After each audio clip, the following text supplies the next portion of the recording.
한국을 지팔에 넣겠다. 이 한마디에 지칠 전체가 발칵 뒤집혔습니다. IEA 28년 경력 수석 전략관이 긴급 브리핑에서 폭탄을 터뜨렸습니다. 한국 없이는 겨울을 못 납니다. LNG 운반선 점유율 87%, FLNG 사실상 100% 독점. 지금 이 순간에도 유럽의 난방은 한국 손에 달려 있습니다. 프랑스 차관은 얼굴이 하얘졌고 일본 대표는 고개를 숙였습니다. 하지만 진짜 충격은 따로 있었습니다. 한국의 반응은 냉담 그 자체였습니다. 지팔이요? 그 자리가 왜 필요합니까? 50년 된 강대국 클럽이 문을 열어줄 테니 들어오라고 손짓했는데 한국은 거들떠보지도 않은 것입니다. 강대국은 파트너를 원했지만 한국은 이미 자기 판을 짜고 있었습니다. 지금부터 그 충격적인 역전의 전말을 공개합니다. 시작하기 전 구독과 좋아요 그리고 대한민국 만세 댓글로 한국을 응원해주세요. 스위스 제네바의 한 대형 컨벤션 센터. 거대한 샹들리에 아래로 각국 대표단이 속속 자리를 채우고 있었습니다. 에너지 안보 정상 포럼이라는 이름이 붙은 이 회의에는 프랑스, 독일, 영국, 이탈리아, 일본, 캐나다, 미국 등 지7회원국의 에너지 분야 고위 관료들이 총출동했습니다. 러시아와 우크라이나 전쟁 이후 폭등했던 가스 가격이 안정세를 보이기 시작하자 회의장 분위기는 마치 축제라도 열린 듯 들떠 있었습니다. 프랑스 에너지부 차관 피에르 모랭이 샴페인 잔을 높이 들었습니다. 신사숙녀 여러분 축하합니다. 우리는 러시아라는 족쇄에서 완전히 해방되었습니다. 카타르와 미국이 가스를 약속했고 올겨울 유럽의 난방은 안전합니다. 박수가 쏟아졌습니다. 독일 산업부 자문관 카를 힌터도 안도의 미소를 지었고 영국 에너지부 부차관 제임스 콜린스는 옆자리 보좌관과 가볍게 잔을 부딪혔습니다. 하지만 회의장 한쪽 구석에서 서류 가방을 무겁게 쥔 채 묵묵히 서 있는 남자가 있었습니다. 국제에너지기구 IEA 수석 전략관 하일리히 슈텔은 28년간 전 세계 에너지 공급망의 취약점을 분석해온 인물이었습니다. 그의 눈에 비친 축제 분위기는 사형 선고를 앞둔 사람들의 마지막 만찬과 다를 바 없었습니다. 사회자가 그를 소개하자 모랭 차관이 여유로운 미소를 지었습니다. 슈텔은 박사, 우리의 승전보를 공식 확인해 주시러 오셨군요. 슈텔은 박사는 아무 대답 없이 연단에 올랐습니다. 프레젠테이션 버튼을 누르자 거대한 스크린의 검은 바탕, 흰 글씨 한 줄이 떠올랐습니다. 노 코리어, 노 윈터. 한국이 없으면 겨울도 없다. 웅성거림이 순식간에 잦아들었습니다. 모랭 차관의 미소가 사라졌습니다. 그는 불쾌한 표정으로 마이크를 잡았습니다. 지금 농담을 하시는 겁니까? 한국의 허락을 받아야 겨울을 날 수 있다는 말입니까? 슈텔은 박사는 천천히 고개를 끄덕였습니다. 농담이 아닙니다, 차관님. 여러분이 서명한 그 수조 원짜리 가스 공급 계약서는 한국의 도장이 찍히지 않으면 휴지 조각입니다. 한국이 지금 당장 선박 인도를 중단하면 올겨울 유럽 국민들은 19세기의 추위 속에서 떨게 됩니다. 회의장 곳곳에서 실소가 터졌습니다.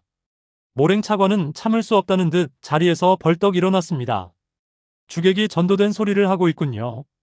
가스는 카타르와 미국이 가지고 있고 돈은 우리가 가지고 있습니다. 한국은 돈을 주면 가스를 실어 나르는 배달부에 불과합니다. 배달부가 파업하면 다른 배달부를 쓰면 되는 겁니다. 일본 경제산업성 국장 야마모토 쪽에서 비웃음 섞인 킥킥거림이 들려왔습니다. 한국을 서방 경제 시스템의 하청 기지 정도로 여기는 뿌리 깊은 오만이 적나라하게 드러나는 순간이었습니다. 슈텔은 박사는 당황하지 않았습니다.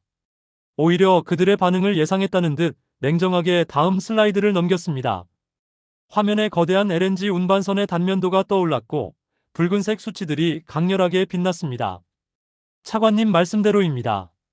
배달부가 많다면 대체하면 되죠.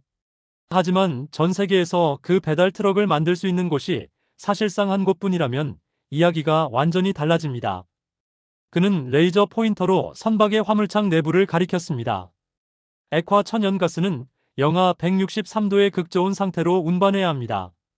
이 온도를 견디지 못하면 강철은 유리처럼 산산조각 나고 배는 바다 한가운데서 폭발합니다.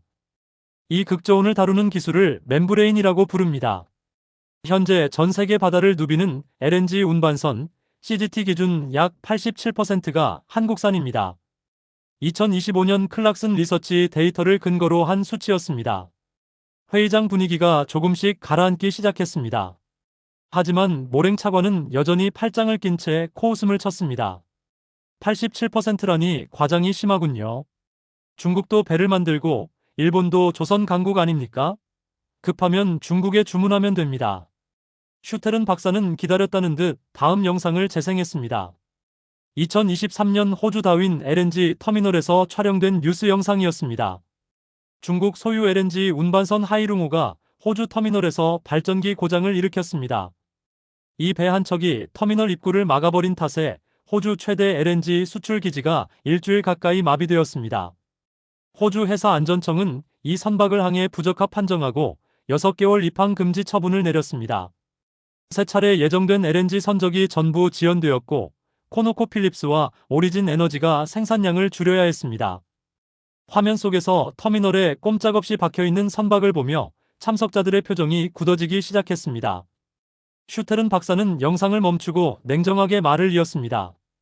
이것이 단일 사고가 아닙니다. 중국산 LNG 운반선들의 품질 문제는 꾸준히 보고되고 있습니다. 글로벌 보험사들은 중국산 LNG 선박에 대한 보험료를 한국산 대비 상당히 높게 책정하고 있으며 일부는 인수 자체를 꺼리고 있습니다. 2024년 기준 LNG 운반선 신규 수주에서 한국의 점유율은 약 57%였고 중국이 약 43%까지 추격했습니다. 하지만 2025년 들어 격차가 다시 벌어졌습니다. 왜냐하면 미국의 대중국 제재로 중국 조선소에 대한 발주가 급감했기 때문입니다. 2025년 한국의 LNG 운반선 점유율은 CGT 기준 87%에 가깝습니다. 그리고 시선을 일본 대표단 쪽으로 돌렸습니다. 일본이요? 일본의 글로벌 조선 점유율은 약 10%까지 추락했습니다.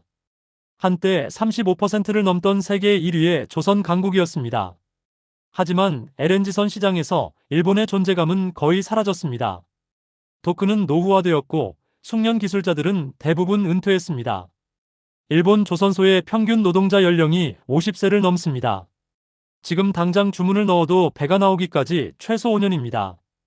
차관님, 5년 동안 국민들을 추위에 떨게 하실 겁니까? 야마모토 국장의 얼굴이 붉어졌습니다. 아까의 비웃음은 흔적도 없이 사라져 있었습니다. 모랭 차관도 입이 다물어졌습니다. 배달부를 바꾸면 그만이라던 호기가 무색해지는 순간이었습니다. 그는 넥타이를 거칠게 풀어헤치며 억지스러운 목소리로 반박했습니다. 좋소, 한국이 배를 잘 만든다는 건 인정합시다. 하지만 그래봤자 운송수단일 뿐이요. 파이프라인을 복구하거나 육상 터미널을 더 건설하면 되지 않소? 슈테른 박사가 그의 말을 단호하게 끊었습니다. 차관님, 아직도 사태의 본질을 파악하지 못하고 계십니다. 제가 한국을 두려워하는 이유는 가스를 실어 나르는 배 때문만이 아닙니다. 그는 화면을 끄고 어둠에 잠긴 회의장을 천천히 둘러보았습니다. 한국은 지금 바다 위에서 항구조차 필요 없는 괴물을 만들어냈습니다. 지도에도 없는 영토에서 에너지를 뽑아내고 가공하고 여러분의 안방까지 보내는 인류 역사상 가장 거대한 해상 요새입니다. 모랭 차관의 눈빛에 처음으로 두려움이 서렸습니다. 항구가 필요 없다니 무슨 소리입니까? 슈테른 박사는 의미심장한 미소를 지으며 다음 슬라이드 버튼을 눌렀습니다. 화면에 상상을 초월하는 규모의 강철 구조물이 떠올랐습니다. 배라고 부르기엔 너무 거대했고 공장이라 부르기엔 너무 정교했습니다. 축구장 5개를 일렬로 이어붙인 길이에 25층 빌딩 높이를 자랑하는 압도적인 위용이었습니다. 이것은 FLNG입니다. 부유식 액화천연가스 생산 설비. 바다 한가운데 떠있는 정유 공장이자 액화 플랜트입니다. 모랭 차관의 눈이 커졌습니다. 독일의 힌터 자문관은 안경을 고쳤었고 영국의 콜린스 부차관은 옆 사람과 급히 속삭이기 시작했습니다. 슈테른 박사가 설명을 이어갔습니다. 일반적인 가스 개발은 해저에서 가스를 뽑아 파이프라인으로 육상에 보내고 거대한 터미널에서 영하 163도로 액화시킨 뒤 운반선에 싣습니다.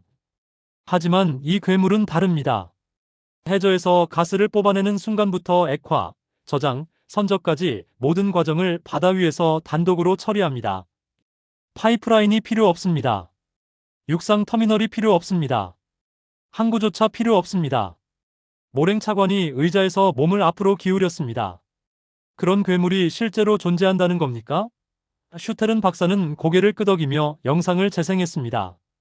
호주 북서부 해안에서 촬영된 영상이었습니다. 망망대해 한가운데 작은 섬처럼 떠있는 거대한 강철 구조물, 그 옆으로 LNG 운반선이 다가가 가스를 받아 싣고 있었습니다. 이것은 프렐류드입니다. 세계 최초의 FLNG로 호주 앞바다에서 가동 중입니다. 길이 488m, 폭 74m. 인류가 만든 가장 거대한 부유 구조물입니다. 잠시 숨을 고른 뒤 핵심을 꺼냈습니다. 그리고 이 괴물을 만든 나라는 전 세계에서 단 한 곳뿐입니다. 화면에 태극기가 떠올랐습니다. 대한민국 삼성중공업이 건조했습니다. 회의장의 웅성거림이 퍼져나갔습니다. 슈테른 박사는 데이터를 화면에 띄웠습니다.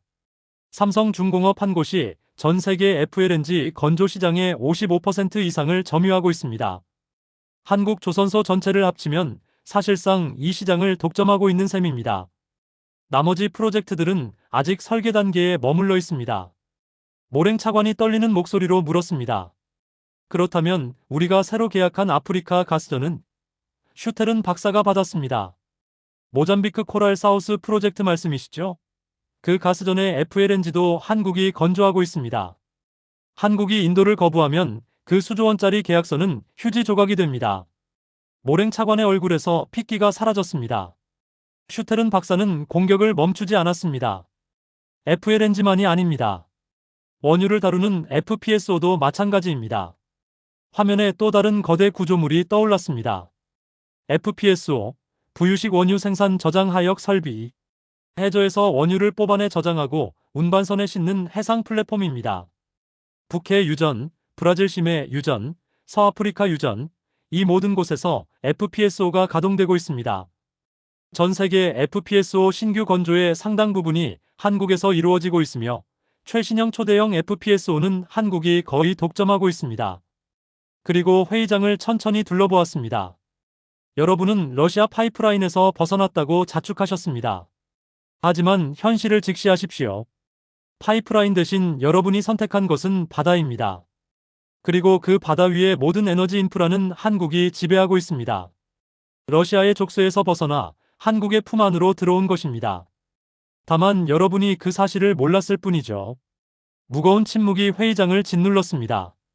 콜린스 부차관이 조심스럽게 손을 들었습니다. 아까의 냉소는 사라져 있었습니다. 슈테른 박사, 한 가지 질문이 있습니다.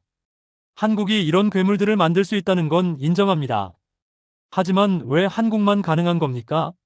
유럽에도 조선소가 있고 기술력도 있지 않습니까? 슈테른 박사가 미소를 지었습니다. 그것이 오늘 제가 가장 하고 싶은 이야기입니다. 새로운 슬라이드가 떠올랐습니다. 화면에 영하 163도라는 숫자가 크게 표시되었습니다. 그 비밀은 이 숫자에 있습니다. 이 지옥 같은 온도를 다스리는 자만이 바다를 지배할 수 있습니다. 남극의 가장 추운 날이 영하 90도입니다. 영하 163도는 그보다 73도나 더 낮습니다. 지구상에 자연적으로 존재하지 않는 극한의 세계입니다. 화면에 실험 영상이 재생되었습니다. 액체 질소에 담근 장미가 손가락으로 톡 건드리자 유리처럼 산산조각 나는 장면이었습니다. 이 온도에서는 모든 것이 변합니다. 유연하던 고무는 유리처럼 깨지고 단단하던 강철은 종이처럼 찢어집니다. 일반 밸브는 얼어붙어 작동을 멈추고 용접 부위의 미세한 균열 하나가 선박 전체를 폭발시킬 수 있습니다. 모랭 차관이 침을 삼켰습니다. 슈테른 박사는 LNG 선박의 화물창 단면도를 화면에 띄웠습니다. 이것을 가능하게 하는 기술이 멤브레인입니다. 화물창 내벽을 감싸는 특수 합금막으로 두께 불과 0.7mm의 얇은 막이 영하 163도의 극저온과 수만 톤의 압력을 동시에 견뎌냅니다. 콜린스 부차관이 손을 들었습니다. 잠깐요. 그 멤브레인 기술은 프랑스 GTT사의 특허 아닙니까? 프랑스가 기술의 주인이고 한국은 라이선스를 받아 쓰는 것 아닙니까? 그의 목소리에는 마지막 희망이 담겨 있었습니다. 프랑스가 기술의 원천이라면 유럽이 완전히 무력한 것은 아니라는 논리였습니다. 슈테른 박사는 고개를 저었습니다. 좋은 지적입니다. 하지만 특허를 가진 것과 실제로 만들 수 있는 것은 완전히 다른 문제입니다. GTT는 분명 멤브레인 기술의 특허권자입니다. 하지만 그들이 할 수 있는 일은 도면을 그리고 기술료를 받는 것뿐입니다. 실제로 그 도면을 현실로 만들어내는 것은 한국조선소입니다. 0.7mm 두께의 합금막을 수만 제곱미터에 걸쳐 완벽하게 용접하고 단 하나의 기포도 단 하나의 균열도 없이 시공하는 능력은 한국만이 가지고 있습니다. 그리고 GTT의 재무 구조를 화면에 띄웠습니다. 더 충격적인 사실을 알려드리겠습니다. GTT 매출의 90% 이상이 한국조선소에서 발생합니다. 한국 없이 GTT가 할 수 있는 일은 아무것도 없습니다. 오히려 GTT가 한국에 의존하고 있는 것입니다. 콜린스 부차관의 얼굴이 굳었습니다. 프랑스 기술이라는 마지막 희망마저 무너지는 순간이었습니다. 더 무서운 것은 한국이 이제 프랑스 기술조차 필요 없어지고 있다는 점입니다. 화면에 KC-1이라는 글자가 떠올랐습니다. KC-1. 한국가스공사와 한국조선 3사가 공동으로 독자 개발한 멤브레인 기술입니다. GTT의 라이선스 없이도 LNG 화물창을 만들 수 있는 기술이죠. 1.5mm 스테인리스강을 사용하며 이미 선급 기본 승인을 받았습니다. 2025년 말 한국 정부는 이 독자 기술의 실선 적용을 공식 지원하겠다고 발표했습니다. 머지않아 GTT는 자신들의 특허를 적용할 곳을 잃게 될 것입니다. 모랭 차관이 신음처럼 중얼거렸습니다. 그렇다면 우리는 정말... 슈텔은 박사가 받았습니다. 네, 차관님. 기술의 원천이 프랑스에 있든 어디에 있든 상관없습니다. 그 기술을 현실로 구현하는 능력은 오직 한국만이 가지고 있습니다. 아무리 돈을 쏟아부어도, 아무리 정치적 결단을 내려도 이 능력은 하루아침에 얻을 수 없습니다. 힌터 자문관이 조심스럽게 입을 열었습니다. 인정합니다. 한국의 기술력이 압도적이라는 것은 이해했습니다. 하지만 배와 플랜트는 결국 완성품 아닙니까? 핵심 부품이나 소재는 다른 곳에서 조달할 수 있지 않겠습니까? 마지막 희망의 끈을 붙잡으려는 몸부림이었습니다. 슈텔은 박사는 씁쓸한 미소를 지었습니다. 그 답을 들으시면 오히려 더 절망하실 겁니다. 화면에 복잡한 공급망 다이어그램이 떠올랐습니다. 수백 개의 선과 노드가 거미줄처럼 얽혀 있었고 그 중심에 KOREA라는 글자가 붉게 빛나고 있었습니다. 먼저 특수강입니다. LNG 화물창의 핵심 소재인 9% 니켈강. 영하 163도에서도 깨지지 않는 유일한 철강 소재입니다. 이 특수강 시장에서 한국의 포스코는 세계 최대 생산업체 중 하나입니다. 포스코는 여기서 한 발 더 나아가 니켈을 완전히 대체한 고망강강까지 개발했습니다. 니켈강 대비 30% 이상 저렴하면서도 같은 극좋은 성능을 발휘합니다. 소재 혁신까지 한국이 주도하고 있는 것입니다. 힌터 자문관의 눈이 커졌습니다. 포스코가 멈추면 어떻게 됩니까? 전 세계 LNG 탱크 생산에 심각한 차질이 빚어집니다. 대체제를 찾으려면 최소 3년, 품질을 맞추려면 5년 이상 걸립니다. 슈텔은 박사는 다음 슬라이드로 넘어갔습니다. 두 번째, 극좋은 장비입니다. 영하 163도에서 작동하는 펌프, 밸브, 압축기. 이 부품들의 상당수가 한국 기업에서 생산됩니다. 세계 어느 나라도 이 수준의 극좋은 부품을 동일한 규모로 양산할 능력을 갖추고 있지 않습니다. 콜린스 부차관이 물었습니다. 고장이 나면 어떻게 됩니까? 한국에서 부품이 오기 전까지 선박은 멈춰야 합니다. 대서양 한가운데서 펌프가 고장나면 수리 부품은 한국에서 올 수밖에 없습니다. 마지막으로 선박의 심장인 엔진입니다. 화면에 건물 높이만 한 거대한 선박용 엔진 사진이 나타났습니다. LNG 운반선에는 이중 연료 엔진이 탑재됩니다. 디젤과 LNG를 동시에 사용할 수 있는 첨단 엔진입니다. 이 엔진 생산에서도 한국은 세계 최상위권입니다. 라이선스 생산을 포함하면 전 세계 물량의 절반 이상이 한국을 거쳐갑니다. 슈텔은 박사는 화면을 끄고 회의장을 둘러보았습니다. 정리하겠습니다. 배를 만드는 것도 한국, 플랜트를 만드는 것도 한국, 철강도 한국, 부품도 한국, 엔진도 한국. 여러분이 어디서 무엇을 조달하든 결국 그 공급망 어딘가에서 한국을 만나게 됩니다. 바로 그때 이탈리아 해양산업국장 루카 마르티니가 자리에서 일어났습니다. 유럽에도 성공 사례가 있습니다. 이탈리아의 핀칸티에리는 세계 최고의 크루즈선을 만들고 있습니다. 크루즈선을 만들 수 있다면 LNG선도 만들 수 있지 않겠습니까? 슈테른 박사는 피식 웃었습니다. 크루즈선과 LNG선은 완전히 다른 세계입니다.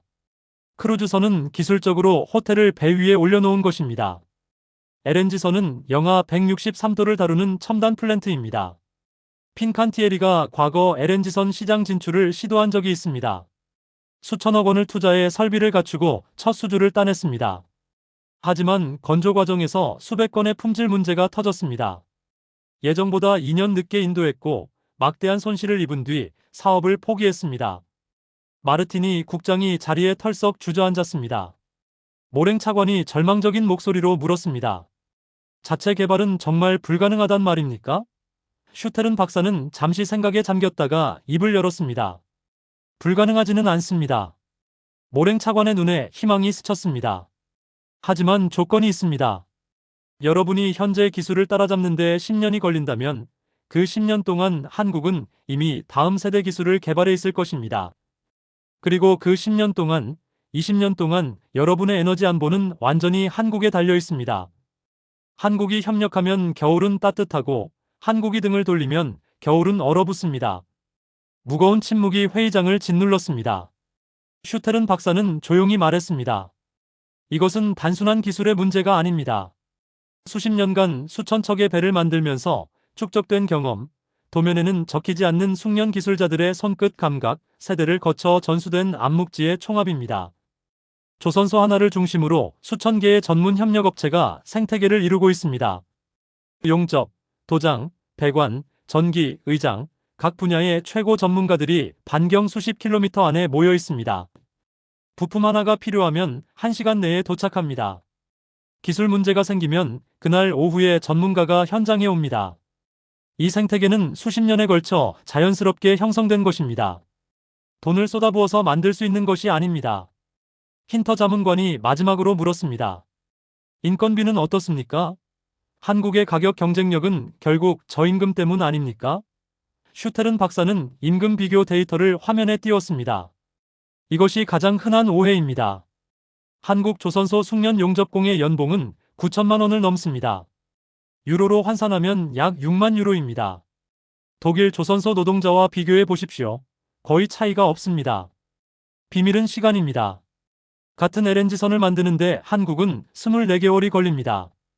유럽은 48개월, 일본은 42개월입니다. 같은 임금을 주더라도 시간이 절반이면 비용도 절반입니다. 한국의 경쟁력은 저임금이 아니라 압도적인 효율입니다. 슈테른 박사는 회의장을 한 바퀴 둘러본 뒤 말을 맺었습니다. 여러분, 시대는 이미 변했습니다. 우리가 한국을 하청업체로 배달부로 치부하는 동안 그들은 묵묵히 일했습니다. 그 결과 그들은 바다의 지배자가 되었습니다. LNG 운반선, 해양 플랜트, 특수 선박, 바다 위의 모든 에너지 인프라가 한국의 손을 거쳐갑니다. 이것이 현실입니다. 그리고 이 현실 앞에서 여러분의 자존심은 아무런 쓸모가 없습니다. 아무도 입을 열지 못했습니다. 샴페인 잔은 이미 식어 있었고 아까의 박수 소리는 기억조차 나지 않았습니다. 회의장을 지배하는 것은 오직 무겁고 차가운 침묵뿐이었습니다. 침묵을 깨뜨린 것은 힌터 자문관이었습니다. 슈테른 박사, 잠깐만요.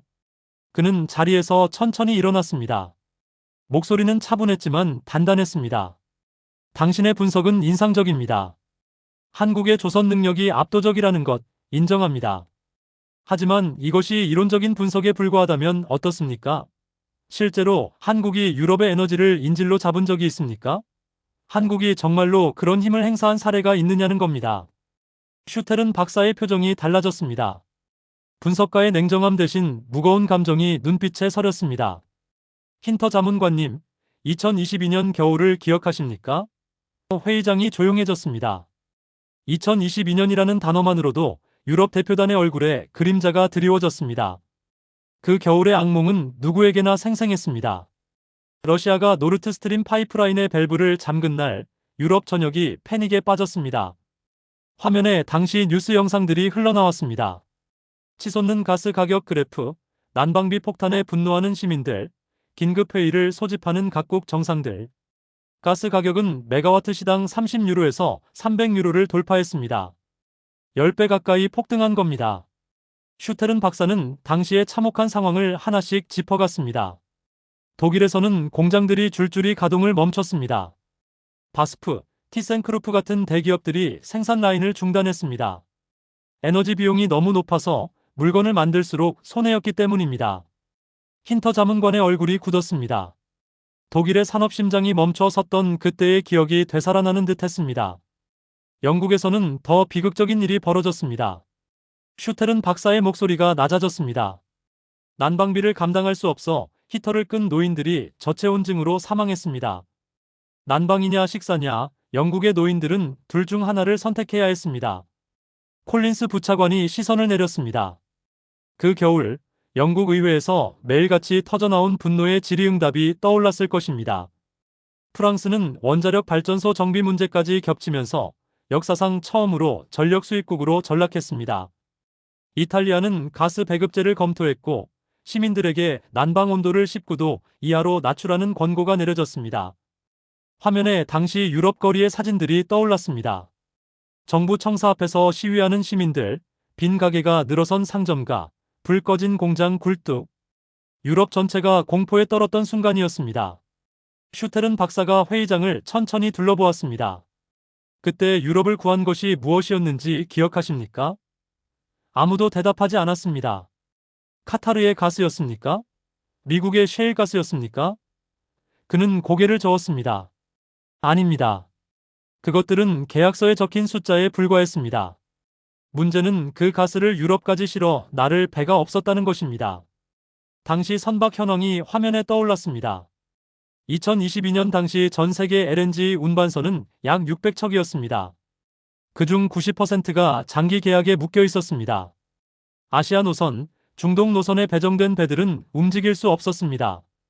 유럽이 긴급하게 사용할 수 있는 배는 많아야 50척 정도였습니다. 하지만 러시아 가스를 대체하려면 최소 100척이 필요했습니다. 콜린스 부차관이 조심스럽게 물었습니다. 그래서 어떻게 된 겁니까? 슈테른 박사는 깊은 한숨을 내쉬었습니다. 유럽 각국 정부가 비밀리에 한국으로 긴급 서한을 보냈습니다. 저도 그 현장에 있었습니다. 화면에 당시 통신 기록의 일부가 떠올랐습니다. 민감한 내용은 가려져 있었지만 절박함은 글자 사이로 스며 나왔습니다.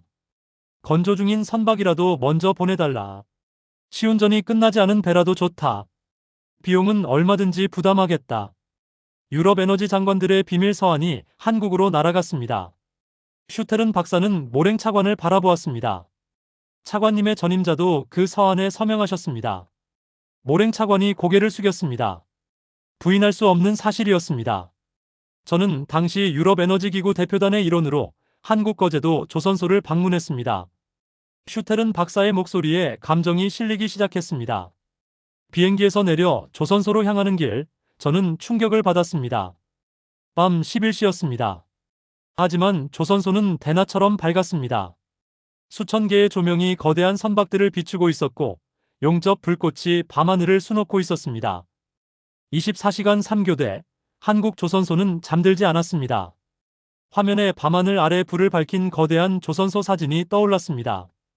우리 대표단을 맞이한 것은 조선소의 건조 본부장이었습니다. 그의 눈에는 피로가 가득했지만 목소리는 단호했습니다. 슈테른 박사는 잠시 말을 멈추었습니다. 그가 뭐라고 했는지 아십니까? 유럽의 겨울이 춥다는 것을 알고 있습니다.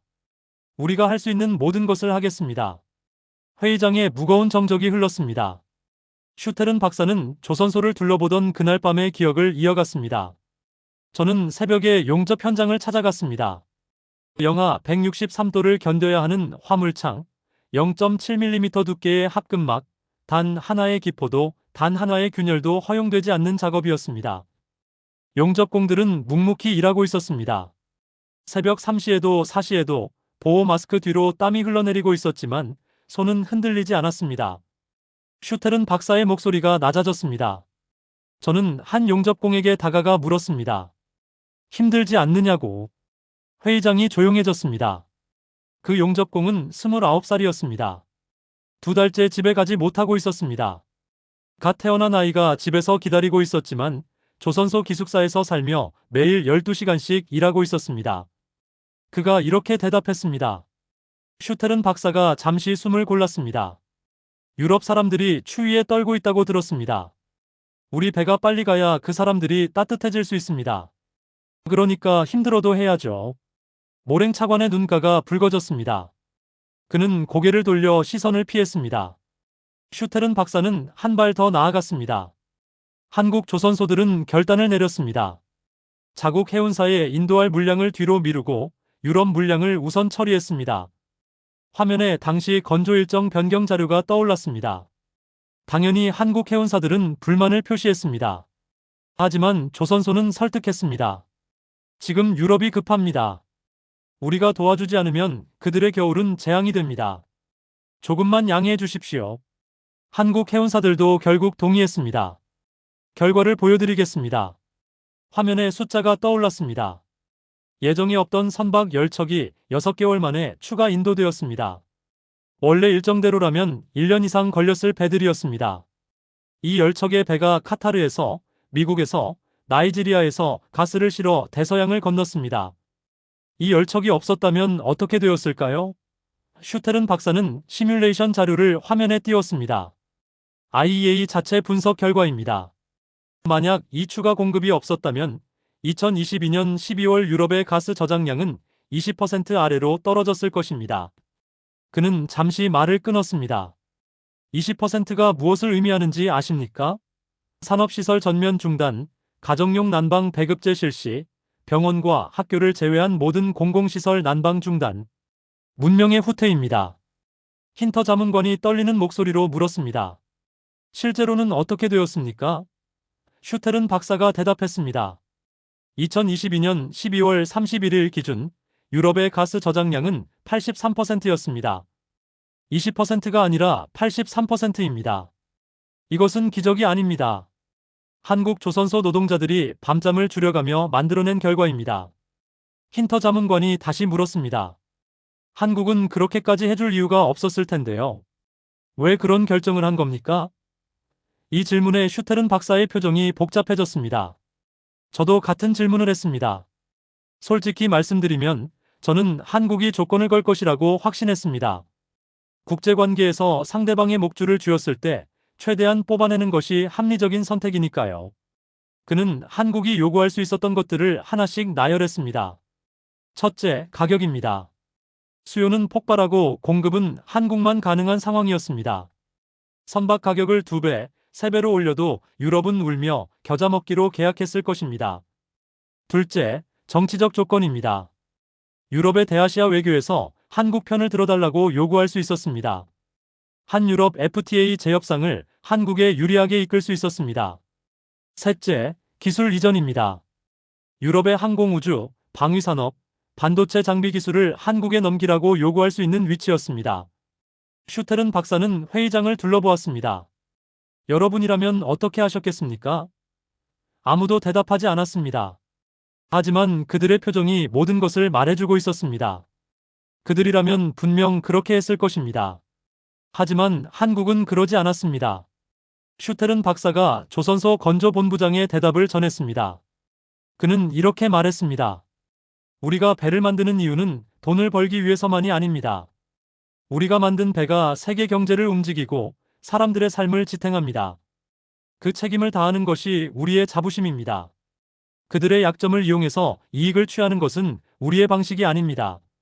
모랭 차관이 떨리는 목소리로 입을 열었습니다. 처음에 오만함은 완전히 사라져 있었습니다. 슈테른 박사, 당신 말이 맞습니다. 우리가 틀렸습니다. 그는 천천히 자리에서 일어났습니다. 한국을 배달부라고 했던 말 취소하겠습니다. 하청업체라고 했던 말도 취소하겠습니다. 그들은 우리의 생명줄을 쥐고 있으면서도 그것을 무기로 사용하지 않았습니다. 그런 나라를 우리가 무시했다는 것이 부끄럽습니다. 힌터 자문관도 고개를 숙였습니다. 저도 같은 생각입니다. 콜린스 부차관도 동의했습니다. 오늘 많은 것을 배웠습니다. 일본의 야마모토 국장은 여전히 침묵했지만 얼굴에서 비웃음은 완전히 사라져 있었습니다. 슈테른 박사는 이 순간을 놓치지 않았습니다. 여러분의 인정에 감사합니다. 하지만 인정만으로는 충분하지 않습니다. 구체적인 행동이 필요합니다. 그는 연단 중앙으로 걸어갔습니다. 저는 이 자리에서 감히 제안합니다.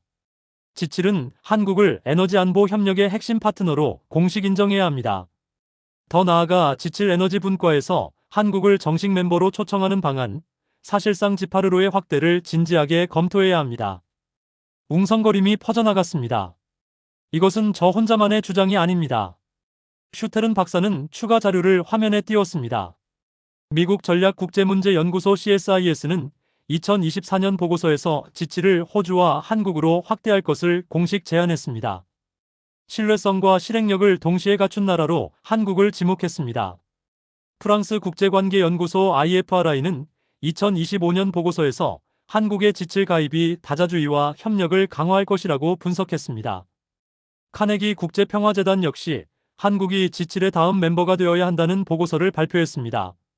세계 최고의 싱크탱크들이 같은 결론을 내리고 있는 것입니다. 그는 구체적인 방안을 설명했습니다. 첫째, 에너지 안보 정상회의에 한국을 상시 초청국으로 지정합니다. 둘째, 에너지 위기 대응 협의체에 한국을 정식 멤버로 포함합니다. 셋째, 청정 에너지 기술 협력 프로그램을 한국과 공동으로 운영합니다. 이것은 한국에 특혜를 주는 것이 아닙니다. 지칠 스스로의 에너지 안보를 지키기 위한 가장 이성적인 결정입니다. 모랭 차관이 천천히 일어났습니다. 슈테른 박사의 제안을 정식 안건으로 상정할 것을 제안합니다. 힌터 자문관이 손을 들었습니다. 동의합니다. 콜린스 부차관도 따랐습니다. 동의합니다. 마르티니 국장도 손을 들었습니다. 이탈리아도 동의합니다. 하나둘씩 손이 올라갔습니다. 캐나다 대표, 미국 에너지부 차관까지. 마지막으로 야마모토 국장을 바라보았습니다.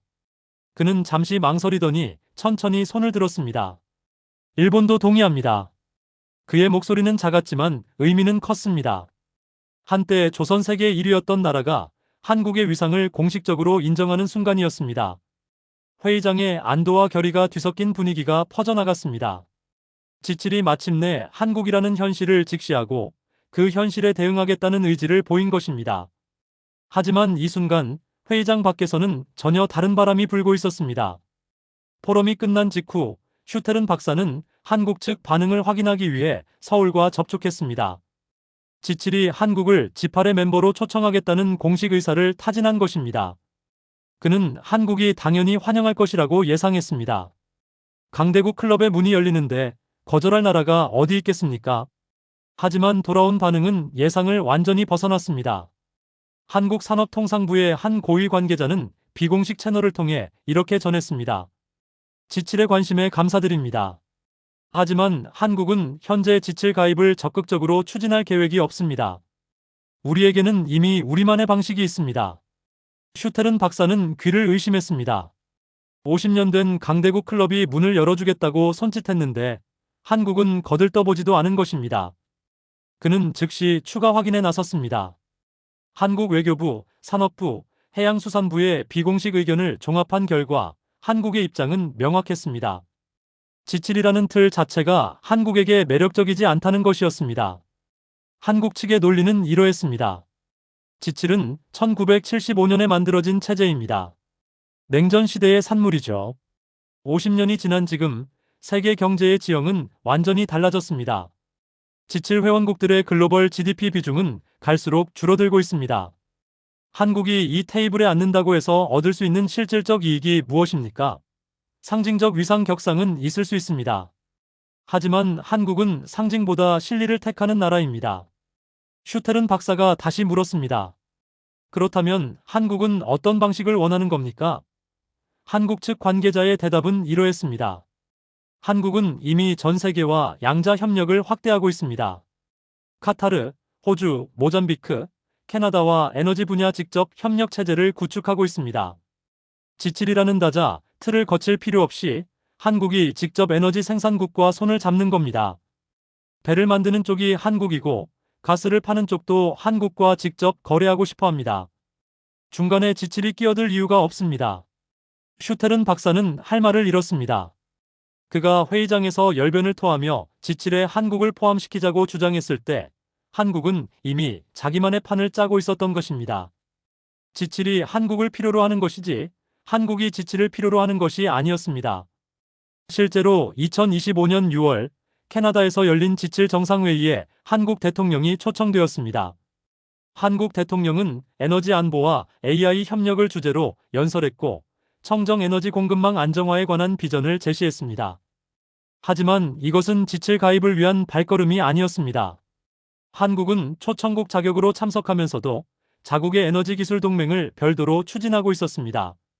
슈테른 박사가 나중에 파악한 바에 따르면 한국은 그 무렵 중동 산유국들과 차세대 에너지 운송 기술에 관한 장기 파트너십을 체결하고 있었습니다. 사우디아라비아, 카타르, UAE와의 협력 범위는 단순한 선박 건조를 넘어 수소 운반 인프라와 암모니아 공급망 전체를 아우르는 것이었습니다. 지칠 테이블에 앉아 논의하는 것보다 실제 에너지를 생산하는 나라들과 직접 손을 잡는 것이 한국에게는 훨씬 실질적인 선택이었습니다. 슈테른 박사는 이 사실을 파악한 뒤 보고서를 수정해야 했습니다. 원래 그의 보고서 제목은 지칠의 확대, 한국을 포함한 새로운 에너지 안보 체제였습니다. 하지만 수정된 제목은 이러했습니다. 한국이 필요 없는 지칠, 지칠이 필요 없는 한국. 그는 보고서 서문에 이렇게 적었습니다. 우리는 한국에게 의자를 내어주겠다고 제안했다. 하지만 한국은 이미 자기 테이블을 가지고 있었다. 그리고 그 테이블에는 우리보다 더 중요한 손님들이 앉아 있었다. 이 소식이 지칠 각국에 전해지자 반응은 엇갈렸습니다. 모랭 차관은 불쾌함을 감추지 못했습니다.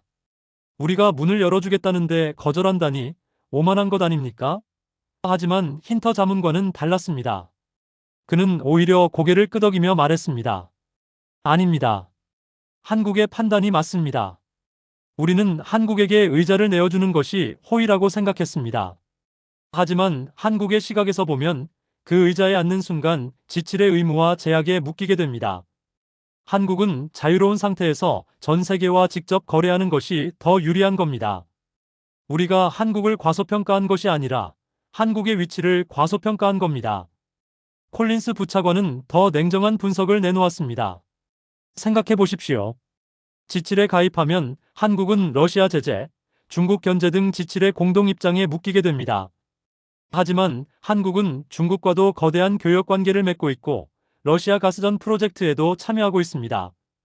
지칠이라는 울타리 안에 들어오면 오히려 한국의 외교적 유연성이 줄어드는 겁니다.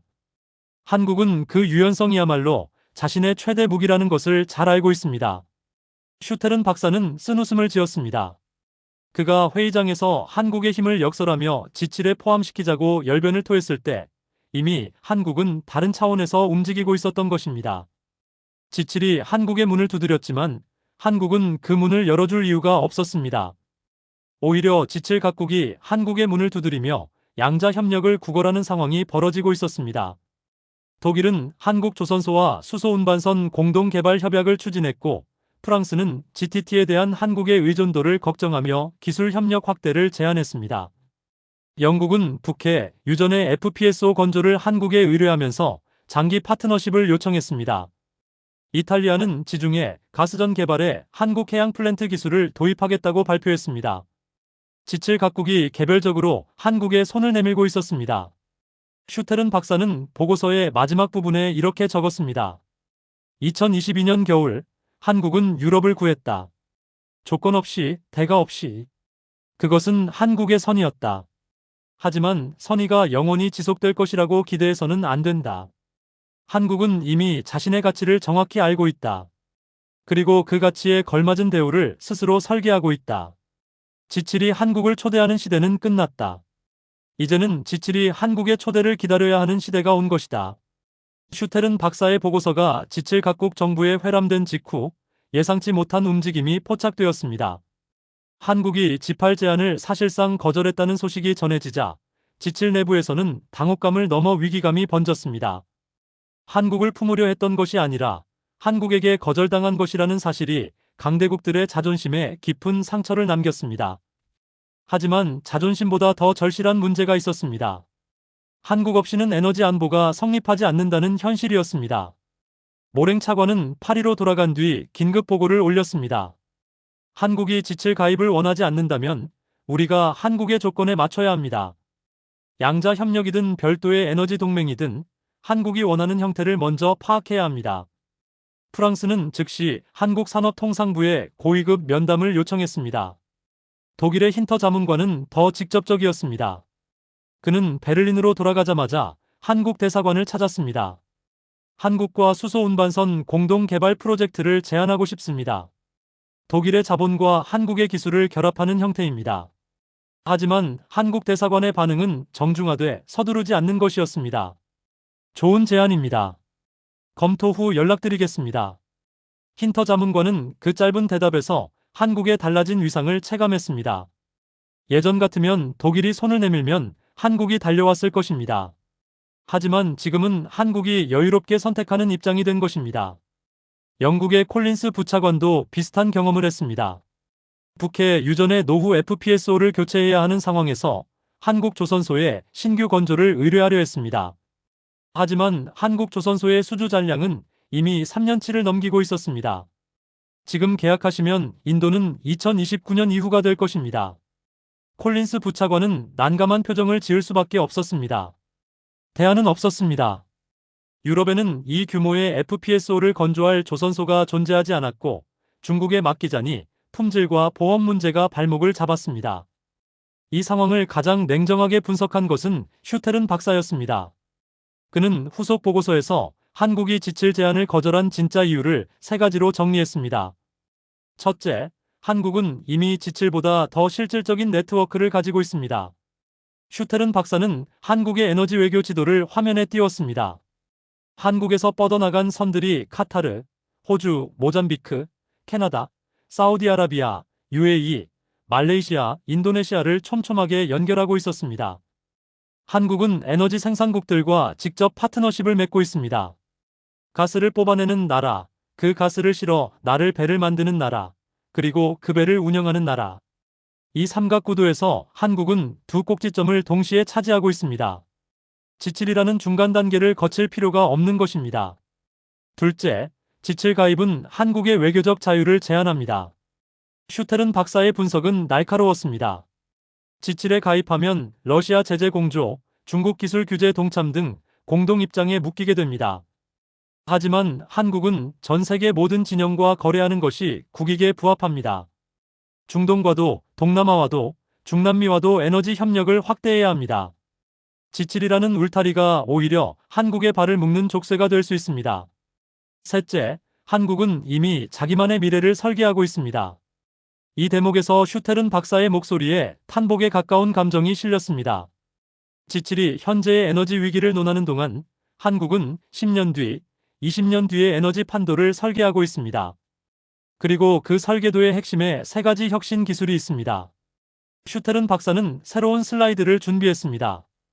화면에 지금까지와는 전혀 다른 형태의 선박들이 떠올랐습니다. 첫 번째, 암모니아 추진 선박입니다. 독특한 형태의 엔진 시스템이 화면에 표시되었습니다. 국제해사기구는 선박 탄소 배출을 단계적으로 제로로 만들겠다고 선언했습니다. 그 목표를 달성하려면 기존의 디젤 엔진을 대체할 청정 연료가 필요합니다. 암모니아는 탄소를 배출하지 않는 차세대 선박 연료로 주목받고 있습니다. 현재 암모니아 추진 기술을 상용화 단계까지 끌어올린 나라는 한국뿐입니다. 이미 수주를 받고 건조를 시작했습니다. 유럽도 친환경 선박 기술을 연구하고 있지 않느냐고 물으실 겁니다. 슈테른 박사가 먼저 반론을 차단했습니다. 맞습니다. 유럽도 연구하고 있습니다. 하지만 연구와 상용화는 다른 세계입니다. 유럽은 아직 실험실 단계입니다. 한국은 이미 공장에서 배를 만들고 있습니다. 이 격차는 최소 5년입니다.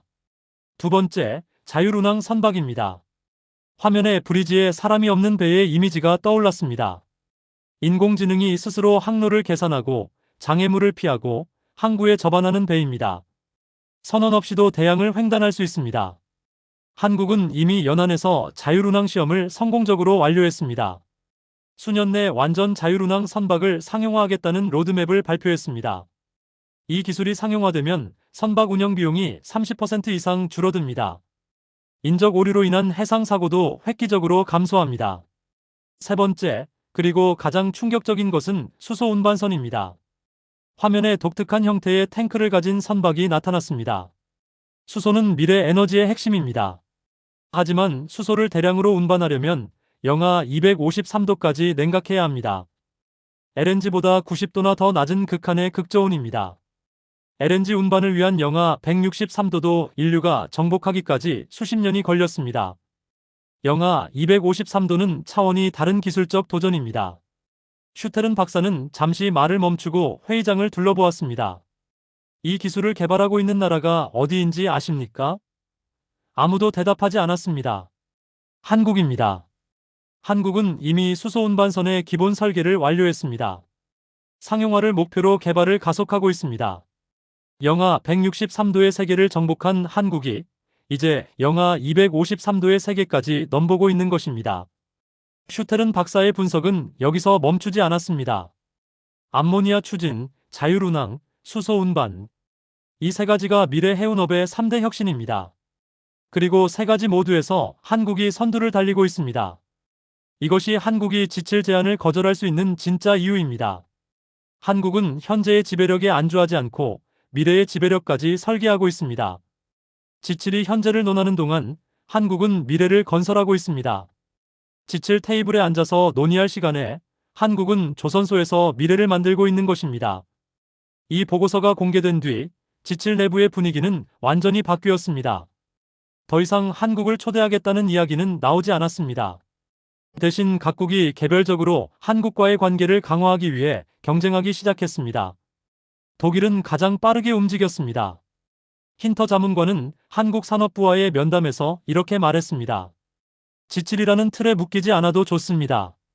독일과 한국, 양자 간 에너지 기술 동맹을 맺읍시다. 독일의 화학기술과 한국의 조선기술을 결합하면 암모니아 공급망을 함께 장악할 수 있습니다. 한국 측은 이 제안에 관심을 보였습니다. 독일이라는 나라가 한국에게 동맹을 제안하는 위치에서 한국의 선택을 기다리는 위치로 바뀐 것입니다. 프랑스는 더 절박했습니다. GTT의 미래가 한국의 손에 달려 있었기 때문입니다.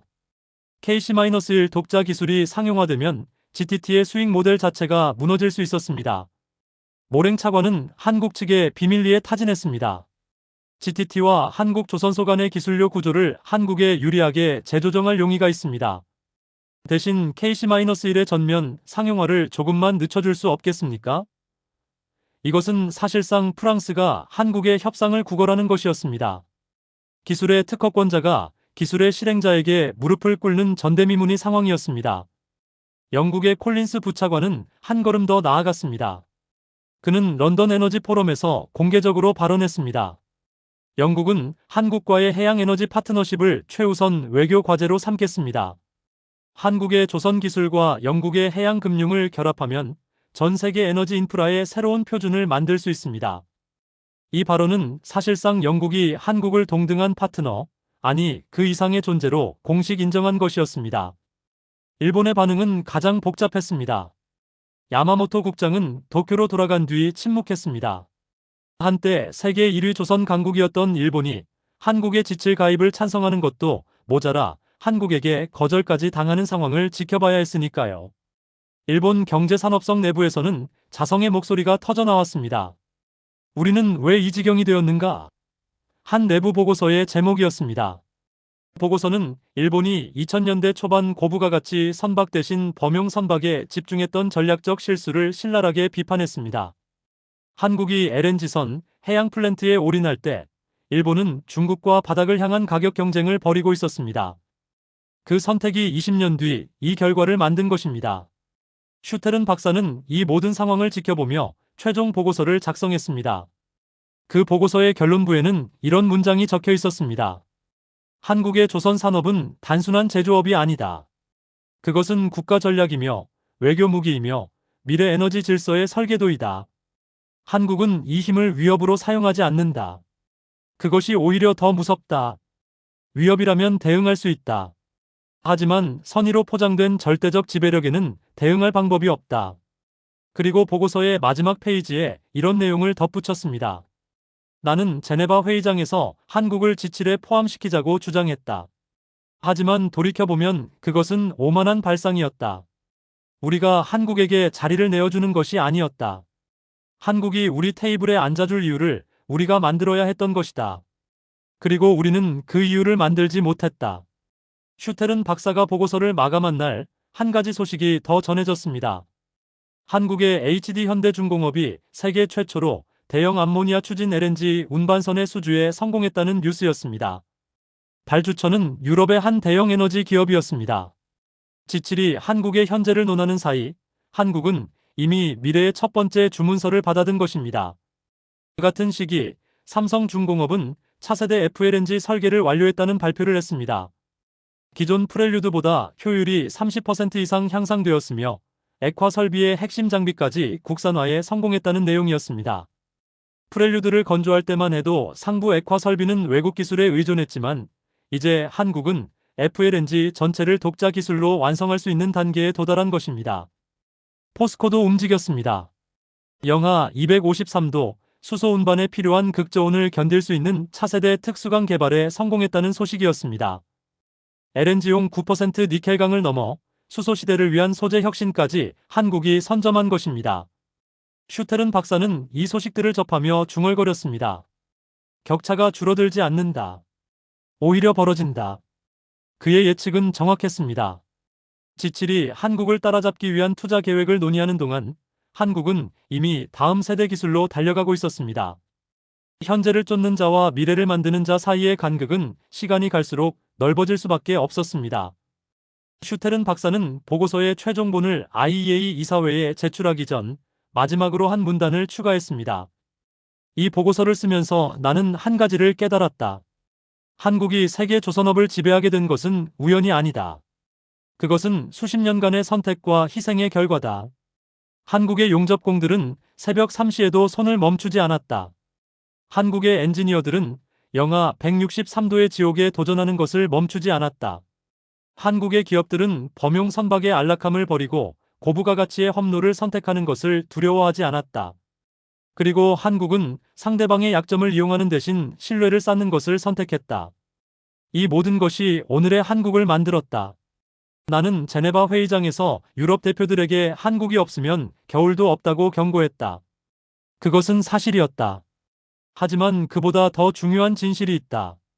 한국은 우리의 겨울을 구해줄 수 있는 유일한 나라이면서 동시에 우리에게 아무것도 요구하지 않았던 유일한 나라이기도 하다. 우리가 한국을 하청업체로 배달부로 부르는 동안 한국은 묵묵히 우리의 겨울을 지켜주고 있었다. 그리고 지금 한국은 우리가 내민 지팔의 자리를 거절했다. 그것은 오만이 아니다.